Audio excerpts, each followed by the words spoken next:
fueled up on donuts now. I know I did, and that really gets me ready going for the day in this dark room here. But I'm sure you'll be excited by our keynote this morning, who's Tracy Fullerton, who's an experimental game designer and professor and director emeritus of the USC Games Lab. You likely know many of her games, which have included Flow, Darfur is Dying, and the award-winning WALDEN game, which won awards with both Indiecade and Games for Change. Really a wonderful game. If you haven't seen it, I definitely recommend doing that. Her work, if you've taught a game design class, you've most definitely used her book on a game design workshop. I know I have. I see nods around the room. It's one of the most wonderful books for teaching courses on game design. And she's also the Electronic Arts Endowed Chair in Interactive Entertainment, which is a great name for a chair. And so I'm really glad that she's here to share with us her thoughts on game design, and I know that she'll be talking about Thoreau, among other things. So thanks for coming, Tracy. Oh, I will say, you might want to throw her some softballs on the questions because she is a Dodgers fan and is a little painful. Thank you so much. All right. Hang on 1 second. Let me snooze my reminders here that I'm supposed to be giving a talk.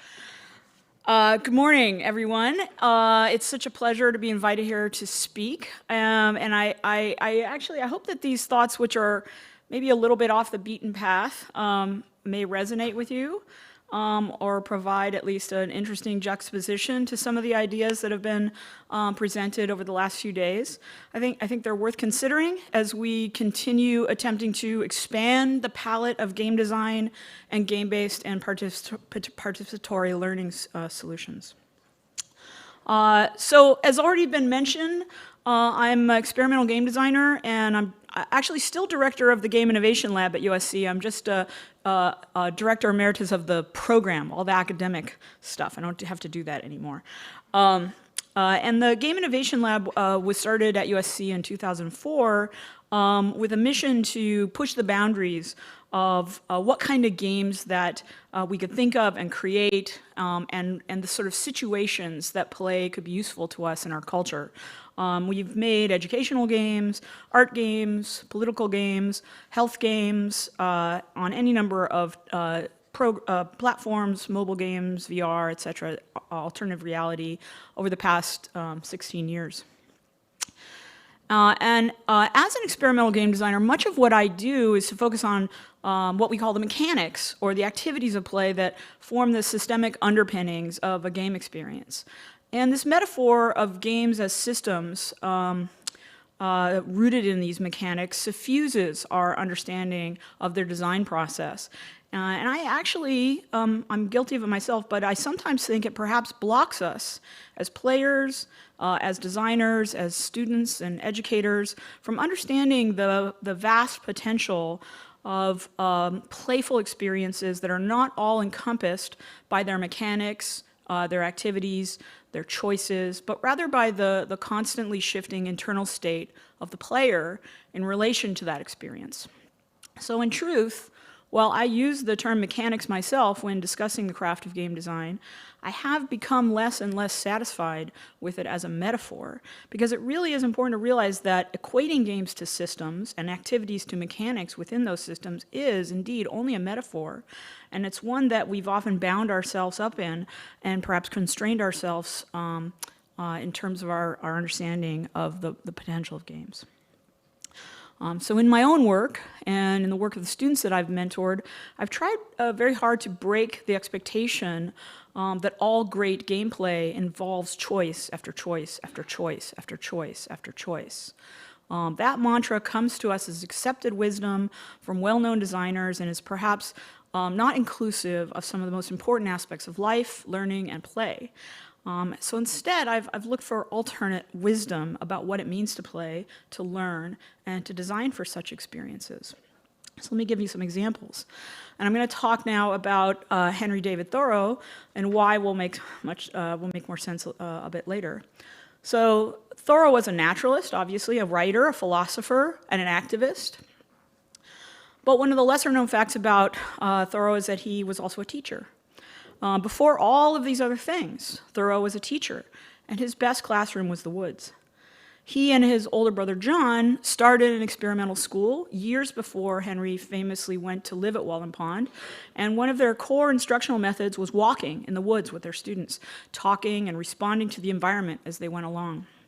Later, when he had settled into writing as a career, he would still walk for 4 hours a day and write for another 4. 2 or 3 hours walking will carry me to as strange a country as I expect ever to see, he wrote in an essay called Walking, published in the Atlantic just a month after his death.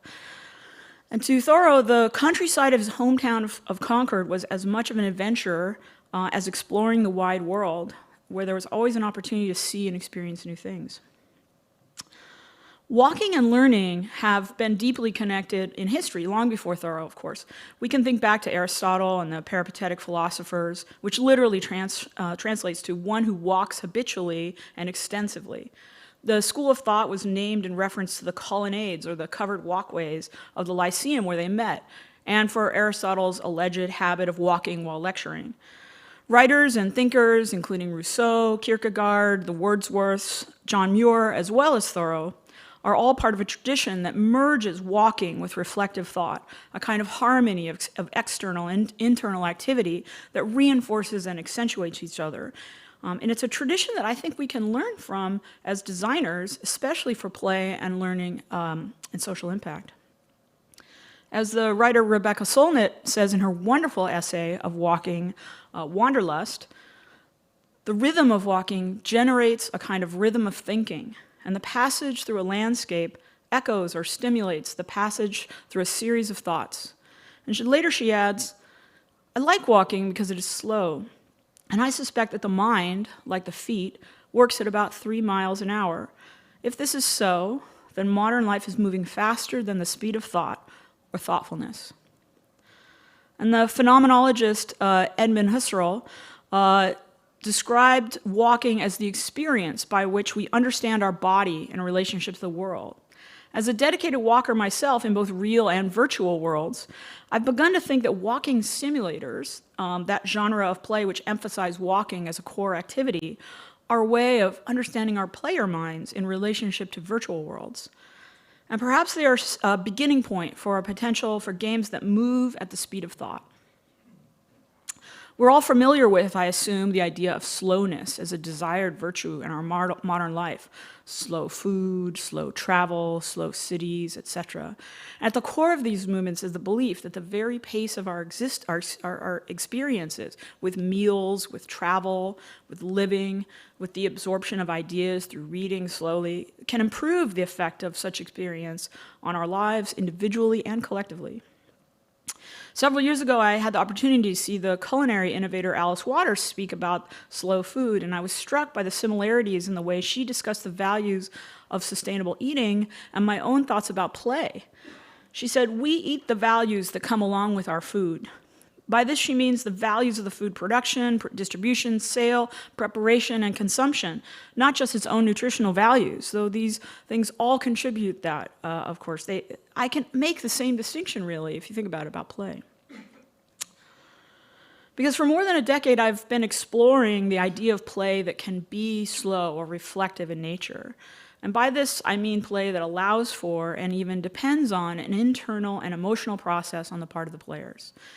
And perhaps it's because I'm naturally introverted, sort of wrapped by my own internal thought process and sort of fascinated by the effects of media that I engage with on that unfolding personal narrative. So the exploration of the reflective possibilities of play led me naturally, I think, to the design of systems that were slower in pace than one might find in a majority of game systems. Not because slowness itself is equivalent to meaningfulness, but because the process of making meaning through reflection does take time at a human pace.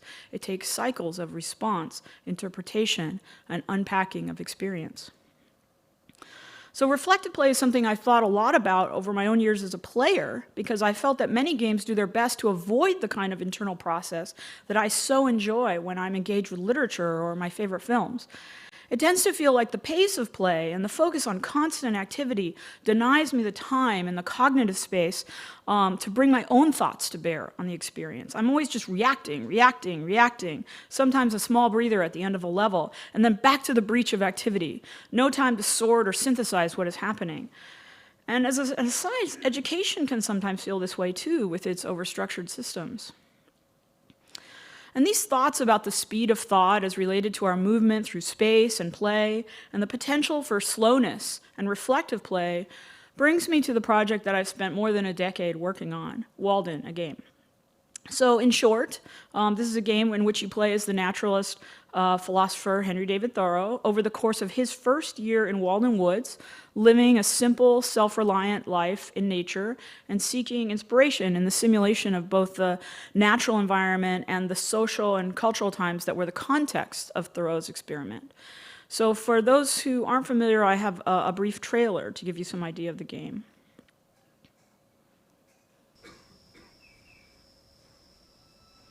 What if we could all go to the woods to live deliberately?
Good day, Henry.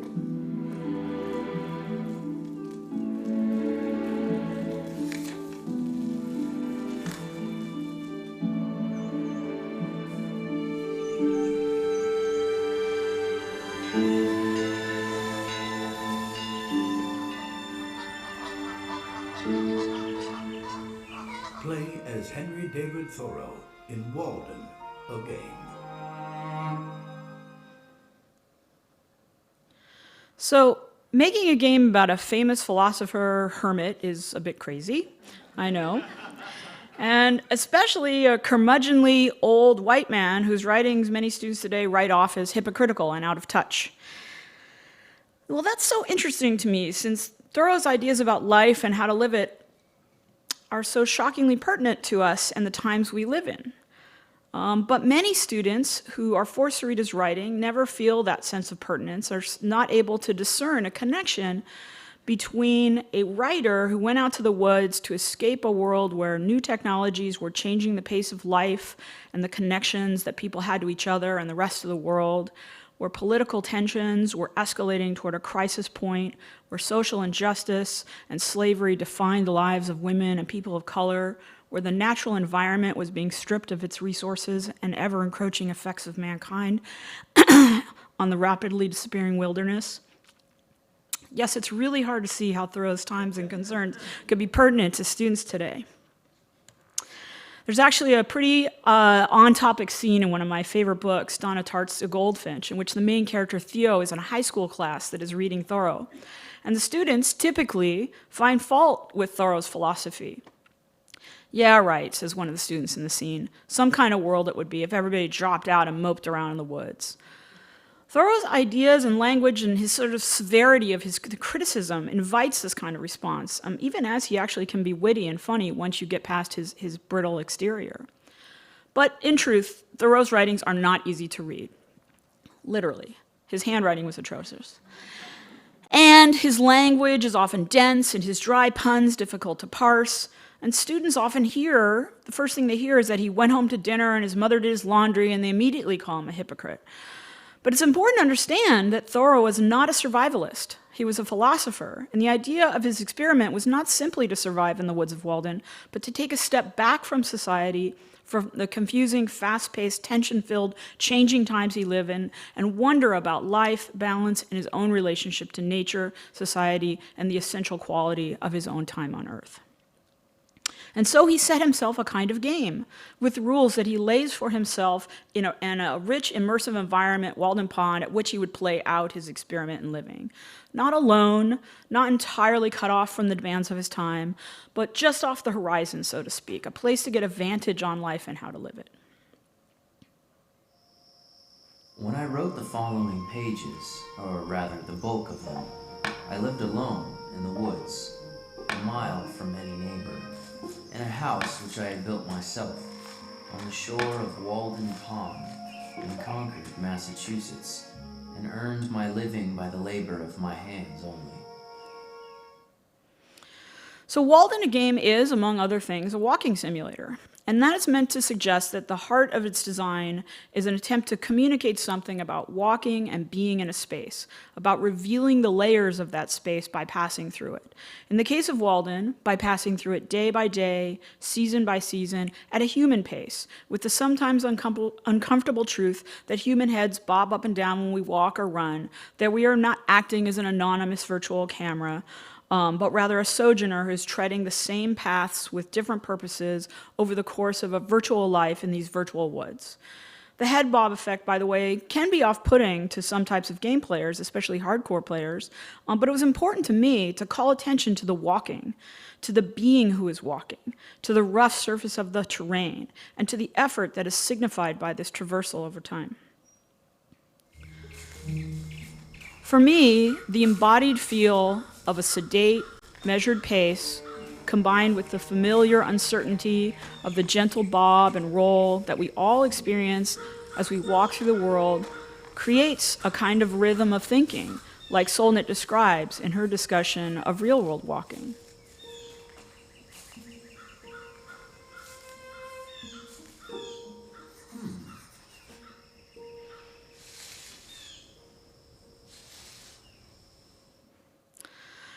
The arc of the game follows Thoreau's experiment over the course of the first year, from the ease of the summer through the fall,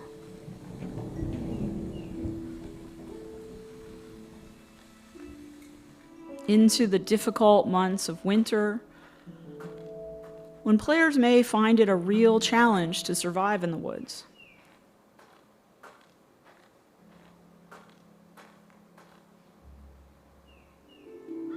In the spring, when the pond melts, the woods come back to life, and players can conclude Thoreau's experiment or continue on into the next year and the next, leaving only when they feel, as he did, that they have other lives to live. The game is, at its root, at least partially, a light survival simulation as well as a walking simulator. Players must find berries or fish for food, chop wood for fuel, or find driftwood along the shore. They can grow beans or build a shelter. All of these activities require energy to complete, however, and if they work too hard, they may faint from exhaustion.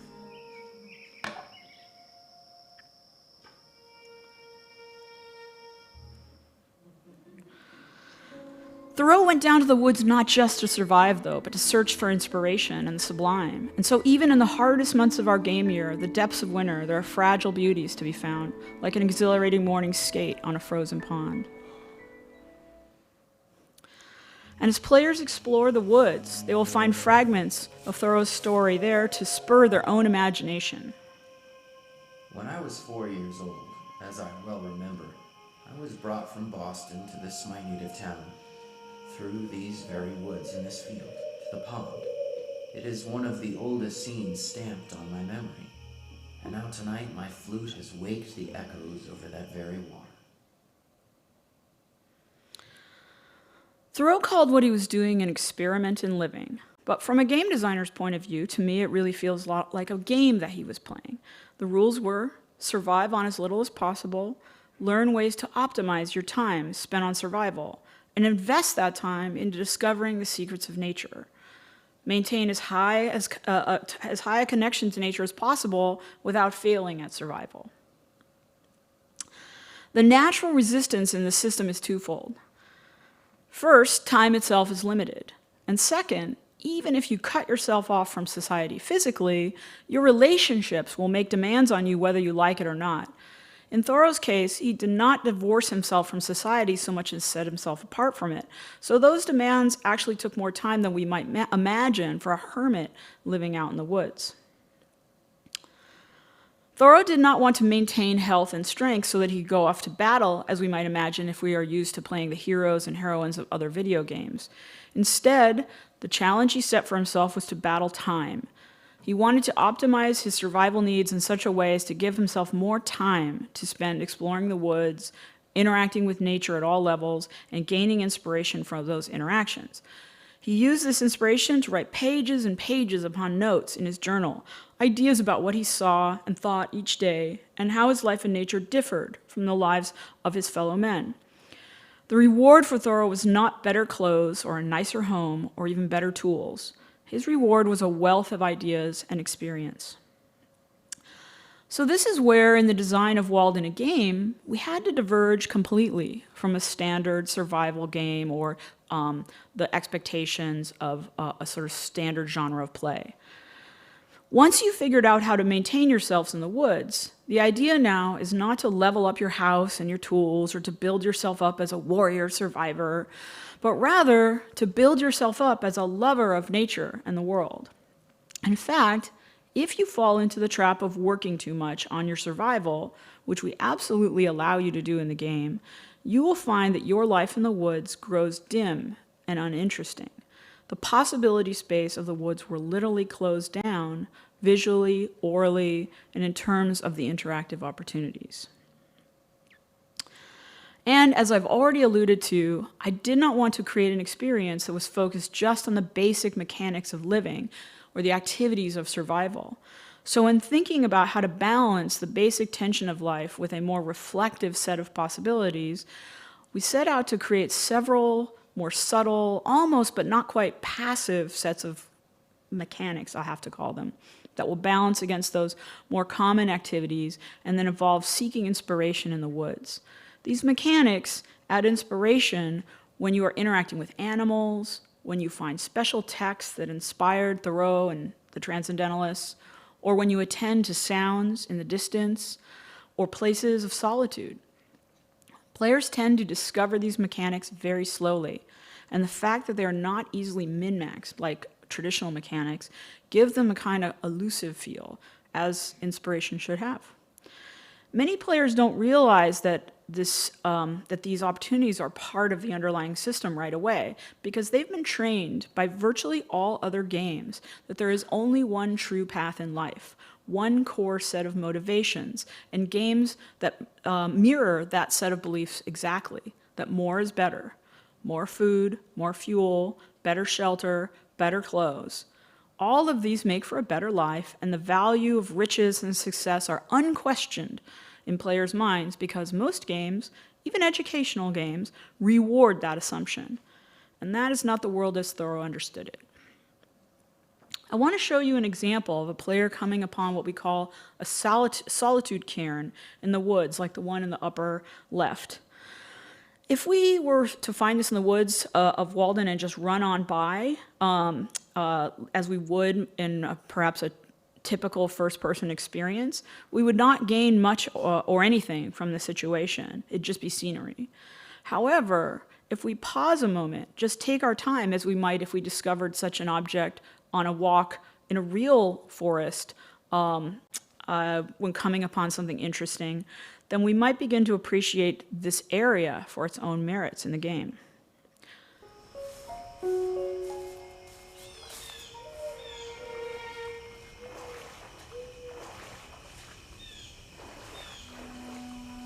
And as we do so, our inspiration would rise, and we may hear Thoreau's light reaction to our choice.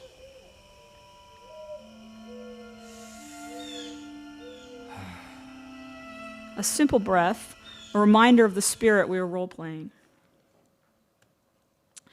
Recently, I was introduced to the work of Mary Helen Immordino Yang by Matthew Hamilton, a PhD student at USC Rossier who's working with me in the Game Innovation Lab now.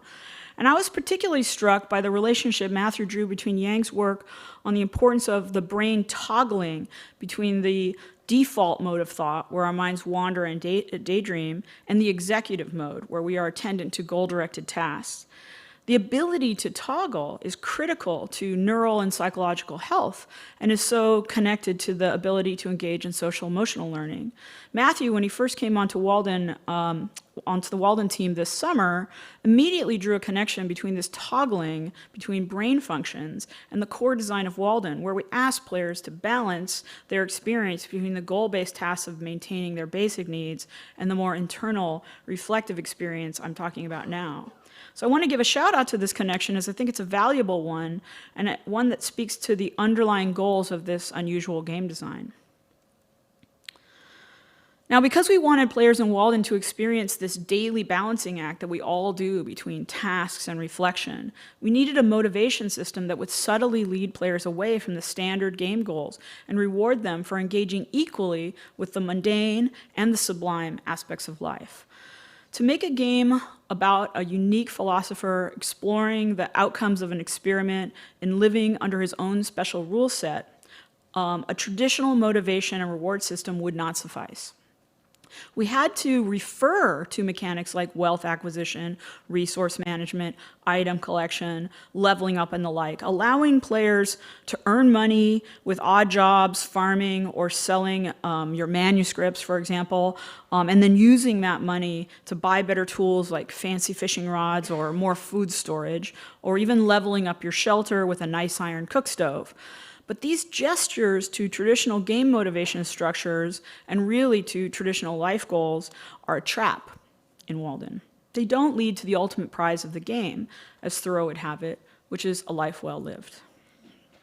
What generally happens in the game is that at a certain point, all of a player's inspiration has drained away as they have focused on attaining more things or responding to the demands of their NPC friends, family, and colleagues who've literally chased after them out into the woods and demanded that they participate in traditional social structures. Your mentor wants you to keep writing and selling your manuscripts. Your family wants financial help with paying their bills and emotional help with grieving their personal losses. The government wants you to pay your taxes like a decent member of society. And you can do all these things if you think that's right. There may even be small rewards for you along the way by participating in these to-do items. But the bigger prize for you as a player lies in balancing your time between your goals of self-sufficient survival and a constant, deep relationship with nature and the inspiration it provides. Only by working constantly to sustain this balance will you find yourself both strong and healthy and able to have the time to explore and reflect on nature and the times that are changing your relationship to it. Only by this sustained balance will you have the opportunity to fill your in-game journal with ideas and inspirations, with the very ideas and inspirations that will allow you, playing as Thoreau, to finally write the book that is Walden. One thing that we absolutely wanted to avoid in this game was a single win scenario. When you're making a game about a philosopher who set out to challenge common wisdom about what makes life successful, it seems very wrong to provide a prescriptive and singular win scenario for players. So we made it possible to players to complete the game in a number of ways that may or may not align with Thoreau's own beliefs, while at the same time providing perhaps the greatest sense of achievement to those who do realize the real optimization here is about managing time and balancing their basic and more ephemeral needs. So while one of the different outcomes in the game includes becoming a famous writer, earning substantial paychecks from your editor, Horace Greeley in New York, traveling to Boston to lecture on your experiences in the woods, to do this, though, you would need to break with your goals of self-sufficiency and buy things like a fancy new suit. Other paths include helping your mentor, Emerson, with his own writing. Seeking out books for the lectures that he's working on will also inspire you. There's some efficiency here because your goals are aligned, at least at first. But there's maybe a growing sense as time goes on that you need to stop doing Emerson's bidding and get back to your own experiment in the woods. You may take on surveying tasks in the woods, which at first probably seems like an excellent compromise since you wind up spending a lot of time tramping around the world, exploring, while earning money that you can spend on food and such in the general stores.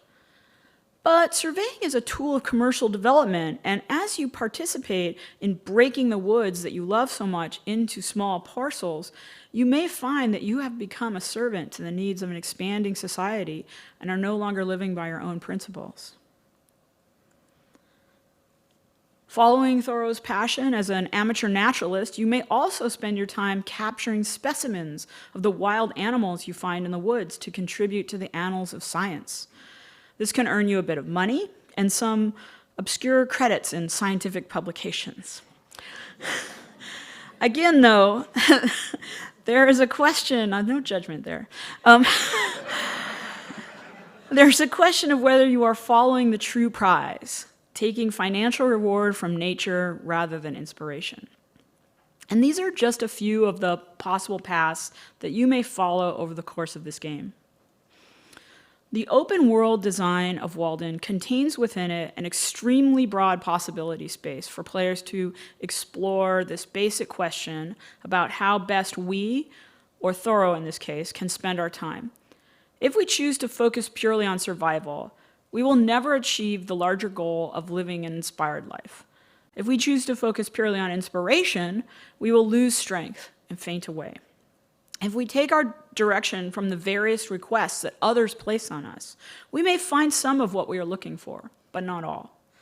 It is up to each player to discover our own way and to learn that core skill of toggling between or finding balance between our needs and tasks in the external world and those of our inner dreams. This core skill, whether or not it is considered a Common Core standard, is one that we all face every day of our lives. So to conclude this discussion, and I realize this actually went by much faster than I thought it would, so hopefully we'll have a lot of time for questions. To conclude this discussion, I'd like to return to the idea of games that create a series of interesting choices and propose instead that we look to create educational games, social impact games that involve a series of meaningful situations. These situations may not include the type of commonly thought of mechanics that regulate the transactions between player and game, which are easily assessed, by the way, and can calculate our engagement in so many ways, except the important ones. Might we instead think of designing play spaces where we can explore both external and internal mechanics, those that are measurable and those that are personal, emotional, and individual, and that arise from allowing players time and space to reflect and absorb, and moving away from common and uncriticized motivations for play. Might we begin to think about designing games, like Walden as an example, where our aspirations are put to players in meaningful situations and allow them space to reflect, to learn, to meander, and yes, finally to choose, but on their own terms and at their own pace of thought. I'm going to end with a simple plug. Walden is free to educators to try out and use in their classrooms. We provide a curriculum guide developed by our partners, Journeys in Film, that includes lessons addressing a number of Common Core standards, including lessons in media literacy, US history, environmental science, visual arts, art history, English language arts, science, and math. And the game is currently available for teachers on Mac and PC, and with the generous support of the NEH, we are currently working on a web-based version that may, God willing, work on Chromebooks sometime in the next year. This is a difficult thing, these Chromebooks, for games. We are working with some great partners, including Matt Farber, who had to leave, but I'm giving him a shout out anyways, on new curriculum around social emotional learning, which is very, very exciting to me given what I'm talking to you about today. So please contact us at this URL if you would like a free copy. It is our simple hope that it will inspire you and your students in your personal sojourns in games and learning. Questions?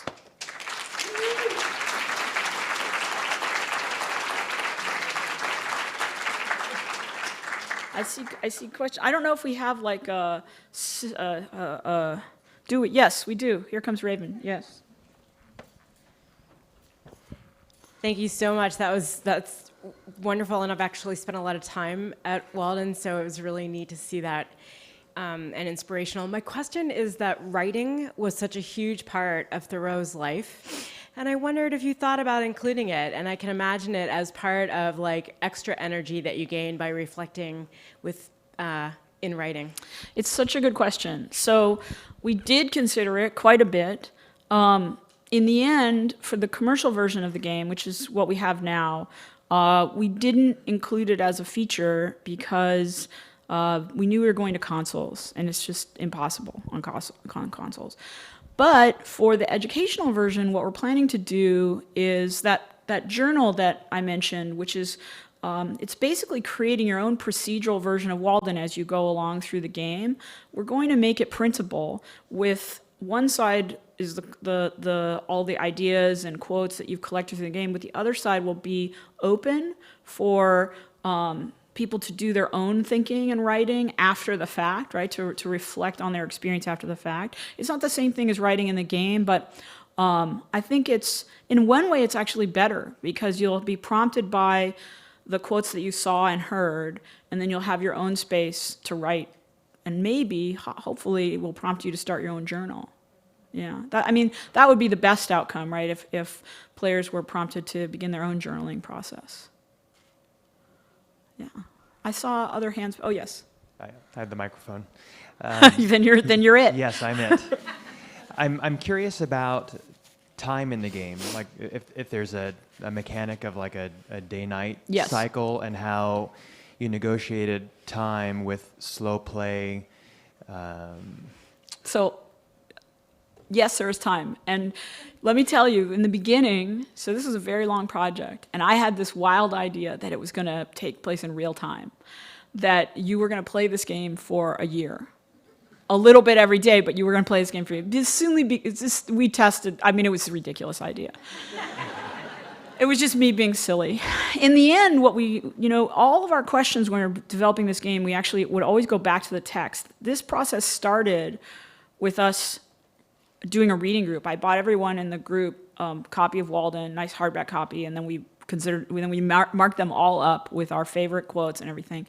And one of the things that we finally decided on was this game takes about as much time to play, 6 hours, as it takes to sit down and read Walden all the way through.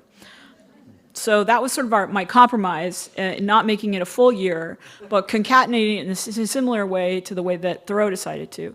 The game also has a day-night cycle, which you're asking about. Each day and night is foreshortened, it's about 15 minutes, and then each season is about 3 days.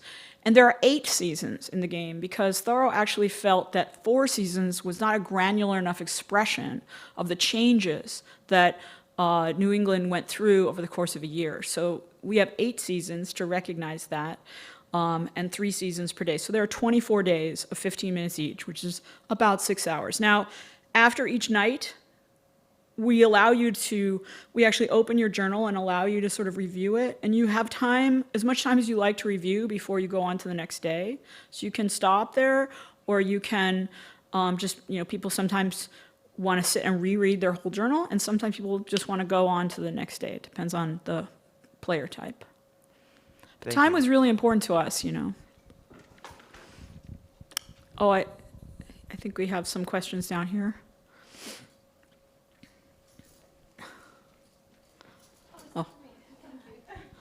Oh, and then Andrew had a question. Thank you. Yeah, I thought it was someone else. It's okay. It's okay.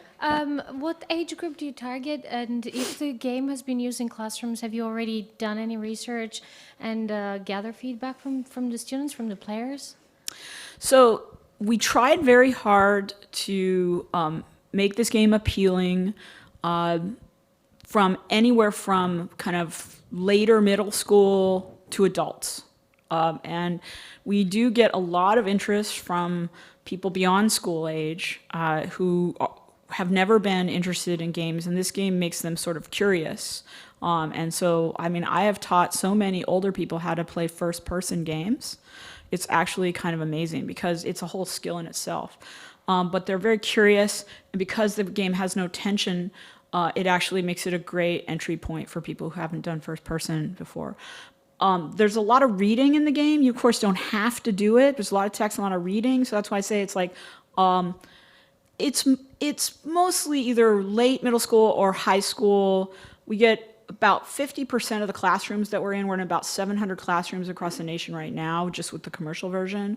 50% college, 50% high school, and then a few sort of like outliers. There's some people using it in prisons. There's some people in after school. There's a lot of homeschoolers.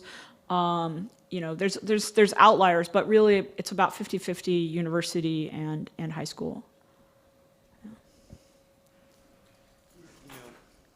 I had a similar question, but I also just wanted to make the observation that this seems very radical to me, you know, because having kids and working with kids, the pace of games and just even, you know, the movies, it's just such a different pace. And I'm wondering if students have not spent time in the woods per se, can they even engage? I mean, is it something that they can... This is a great question and really interesting response. You actually, I didn't answer the half of your question about talking. Yeah, so we haven't done any formal testing, and this kind of plays into your question. But we did a survey. We sent out a survey recently to all the teachers that we'd given the game to, and we got some fantastic responses. We also have done several workshops, in-person workshops with teachers recently, in preparation for the new educational version. And one of the most interesting comments that I got back was a teacher who had tried taking her students out into nature said that they were very uncomfortable. And she said there were bugs, and it was scary, and they just didn't, it was not peaceful to them in any way to physically go out into nature, right? Because they did not know what to expect. And she's, you know, as a kind of REI type person, she was like, why are you not relaxed, right? And you have this, like weird dolly counter zoom moment when you're like, oh my God, nature is scary, right? And so this teacher picked up WALDEN and was super excited about it because she's like, this is an intermediary step. This is a way for my students to sort of prepare for nature, right? They're like virtual bugs. And they're and you know, we can see what nature is going to be like. You know, it's kind of idealized version of it, but we can see what it's going to be like, and we can kind of get a sense of it, and we can talk about what nature could be, right? In the same way that watching a film or reading a poem about nature might prepare us for what to expect and what to look for and what to open ourselves up to, you know? So she was super excited because she felt like it was maybe a way for her students to be introduced to nature, which shocks me. I always think, I want to say, this does not replace nature. You should take kids to nature, for God's sakes, take them outside to nature. But that reaction was really interesting to me. We've had, and to sort of expound on the survey question, some of the input we got was that if students were prepared for a slow-paced game, they absolutely loved it. If they understood that this was going to be an experimental game, a different game, then they absolutely loved it. If you just, I think some teachers don't play games, they're not really comfortable themselves with games, if they just throw it at students and say, hey, you guys should like this, it's a game. Unfortunately, it is different from other games. So the immediate criticism from the kids is, there's nothing to kill. What do I do?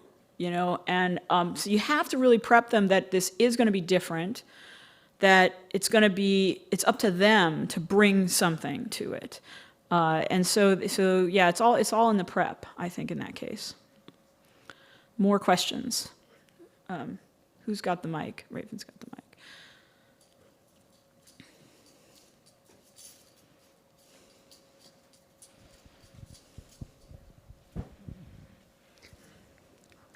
Tracy, I love that the game is so open-ended. I know that one of the challenges in doing that, though, is, and not having a specific set of goals, is how did you figure to communicate to the player that there were multiple possible outcomes, that might help them reflect on? Otherwise, you could imagine a player playing to the end and thinking that was all that could happen. Yeah.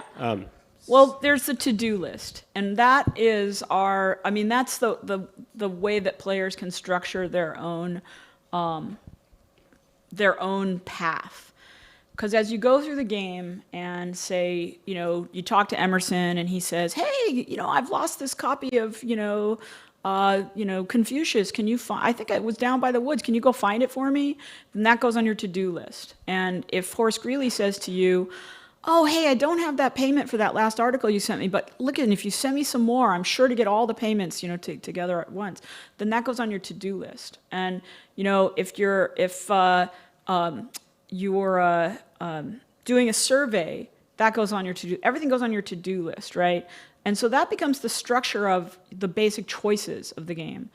And we don't necessarily teach you that the depth of all those quest lines, right? Because you're really only at one point on every quest line at a time.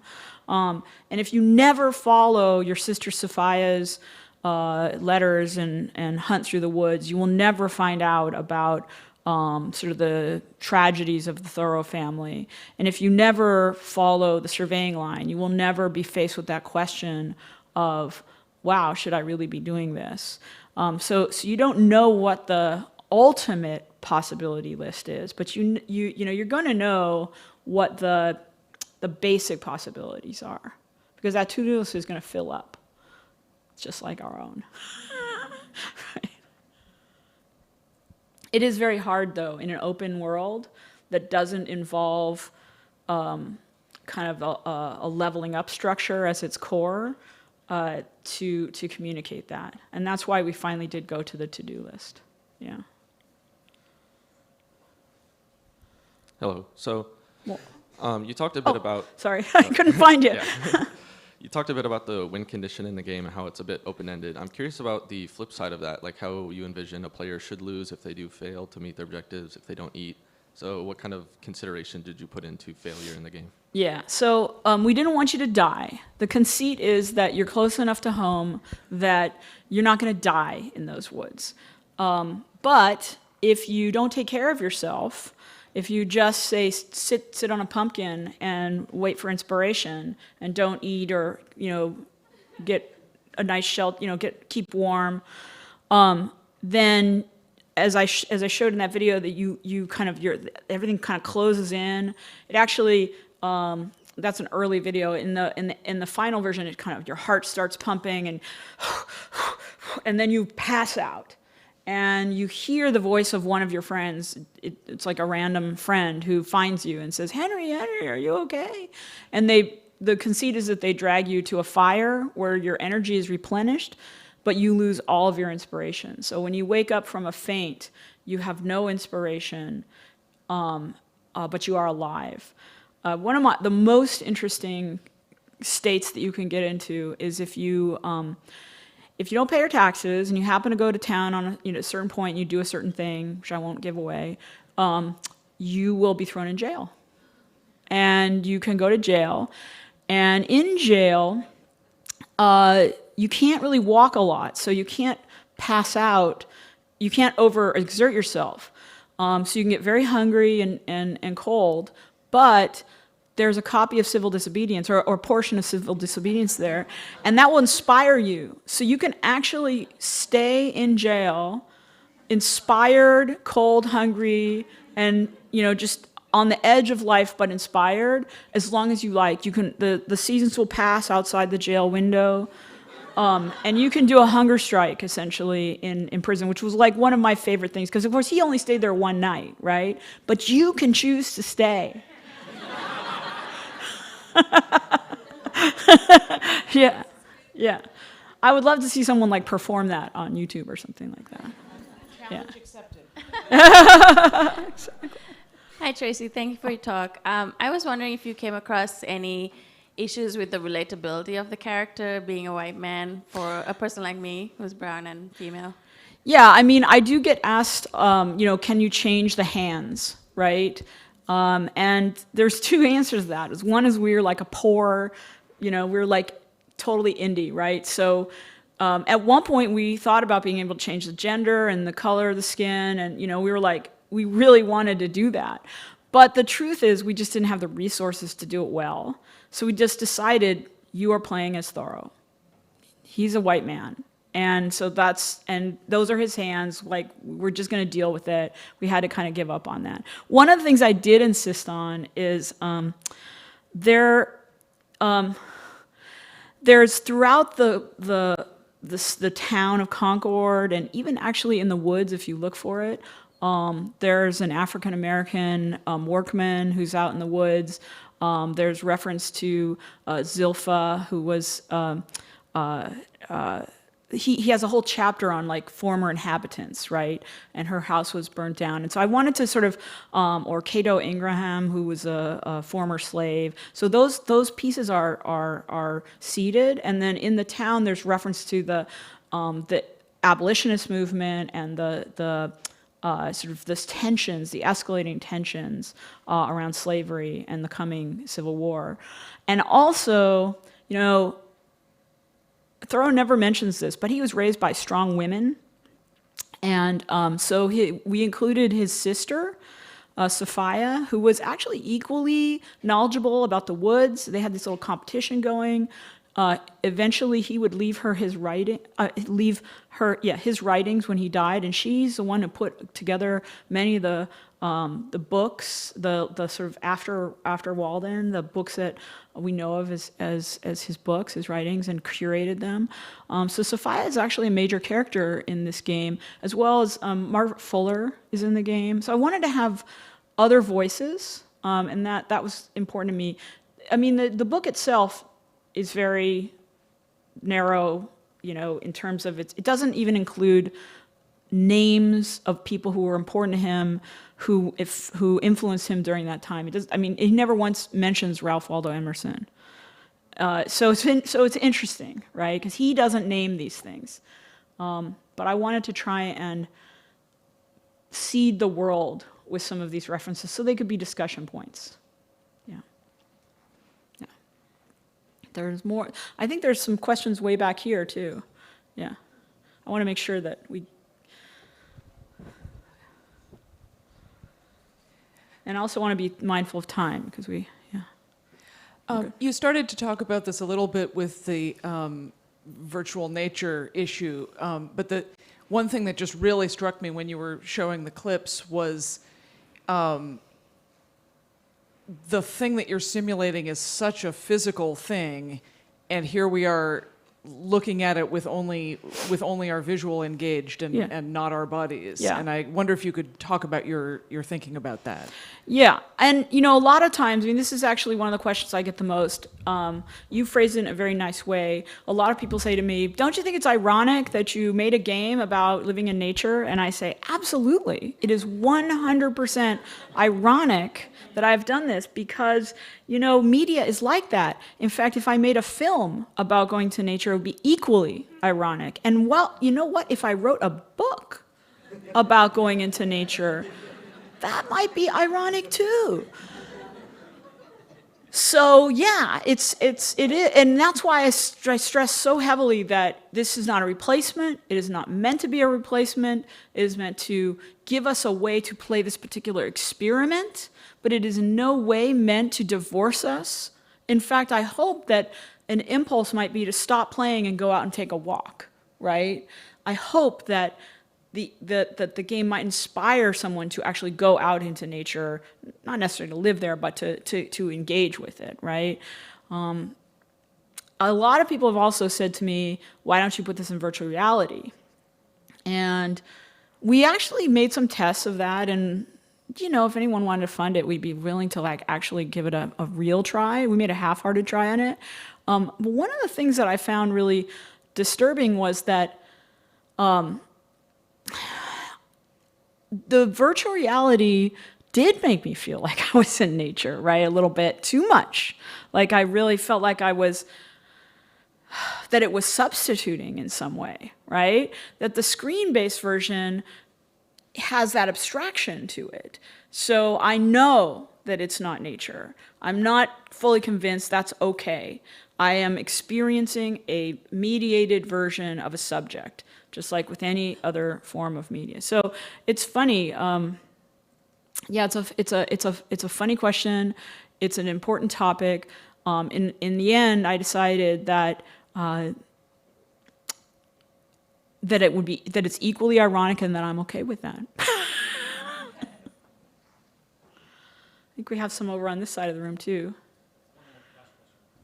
Yeah, because we got like 30 seconds. Hi, I'll try to be speedy. I'm back Oh, here. there. Okay, Hello. I'm just curious. Have you, especially, I'm wondering in maybe the debrief companion guide, if you've run into any having to debrief this idea that this is a pretty extreme example, and particularly for students coming from socioeconomic backgrounds where things like not supporting their family is not really an option. I'm wondering about kind of the debrief of maybe experiencing the loss of what we're losing under wealth disparity. It's a great question. Well, just to be clear, Thoreau did support his family, and that's why it's an option in the game. We don't have that kind of debrief in the curriculum guide currently, but Matthew is taking notes over here right now on that very, very good suggestion. Yeah, I love it, actually. Yeah. I think we got to wrap up. I think we're at 10:30, and I really want to appreciate these great questions. So thank you, everybody.